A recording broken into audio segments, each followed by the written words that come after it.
السلام علیکم ناظرین، یہ آیت نمبر 102 ہی ہم پڑھ رہے ہیں سورۃ البقرہ کی۔ اس کا ایک حصہ پچھلی ویڈیو میں کچھ اس کے متعلق ہم نے عرض کیا ہے۔ اس ویڈیو میں ہم یہ بتائیں گے کہ جادو کا حکم کیا ہے۔ جادو مخفی اسباب کے ذریعے ہوتا ہے،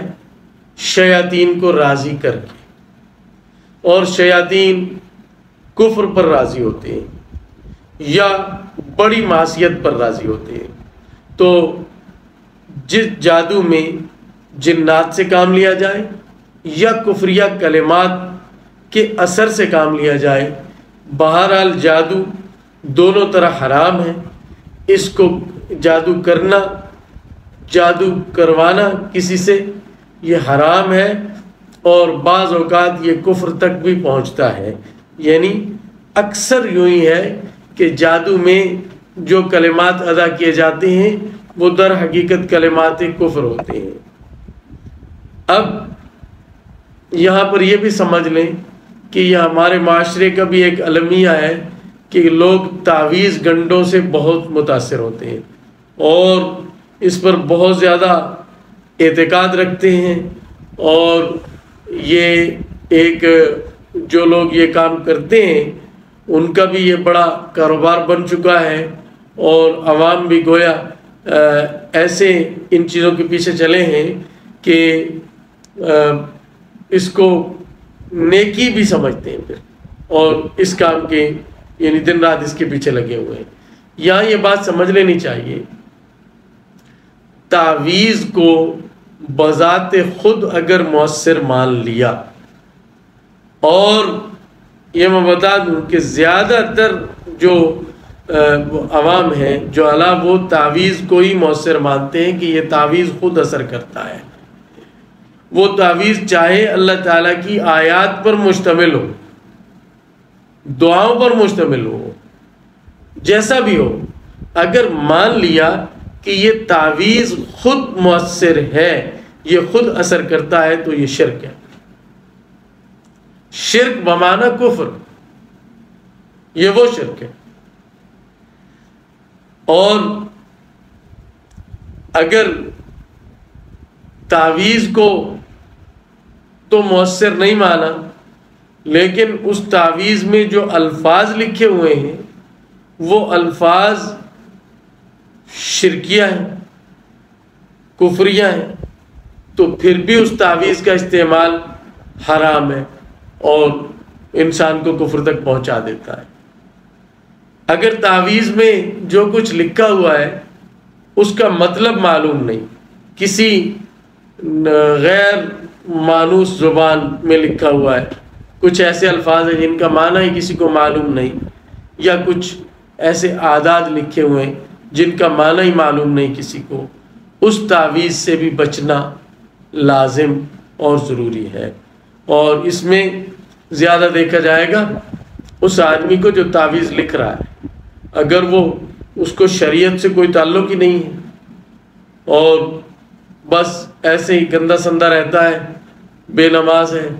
یا کافر ہے،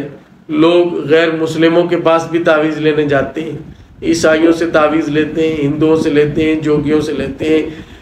اور اس طرح جاتے ہیں، تو وہ اس طرح تعویذ گنڈے کے پیچھے پڑنا بھی حرام اور ناجائز ہے، اور اس سے بھی ایسے ہی بھاگنا چاہیے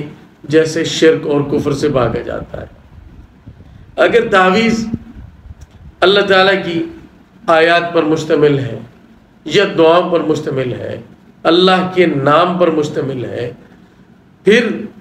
اگر یہ سمجھا جائے کہ اس کی حیثیت محض دعا کی ہے، یہ ایک دعا ہے اور کچھ نہیں،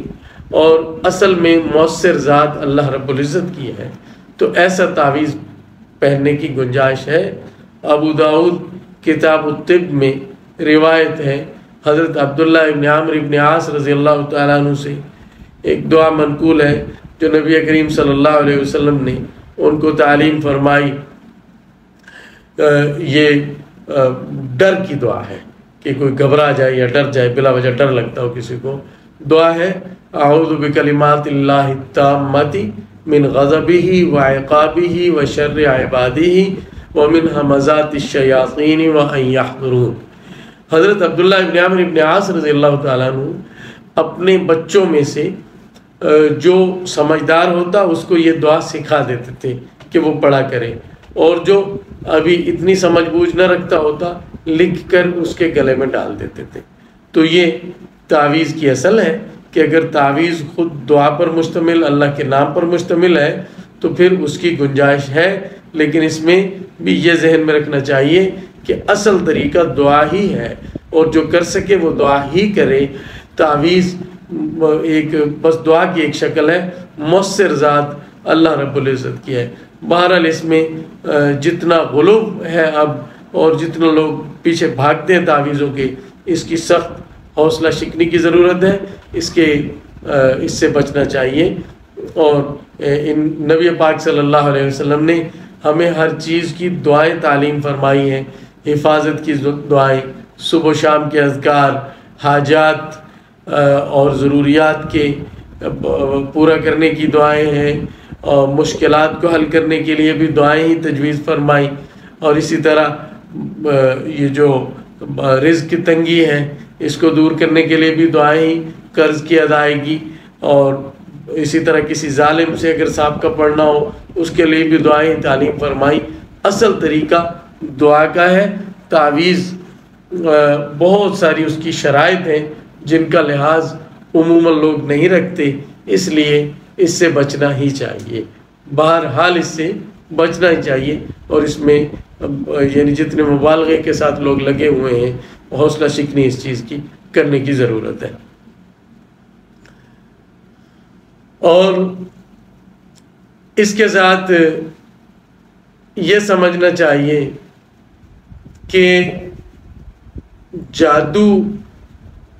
کا انکار جس طرح کچھ لوگ کرتے ہیں کہ جادو حقیقت میں نہیں ہوتا، یہ بات بھی غلط ہے۔ جادو ہوتا ہے اور اس کی حقیقت ہے، یہ تو قرآن و حدیث سے ثابت ہے۔ جس طرح یہ آیت ہے اور یہ جو 2 فرشتے آئے تھے جادو کی تعلیم دینے کے لیے بابل میں، اس آیت کا ترجمہ اور تشریح انشاءاللہ ہم اگلی ویڈیو میں پیش کرتے ہیں۔ اللہ حافظ۔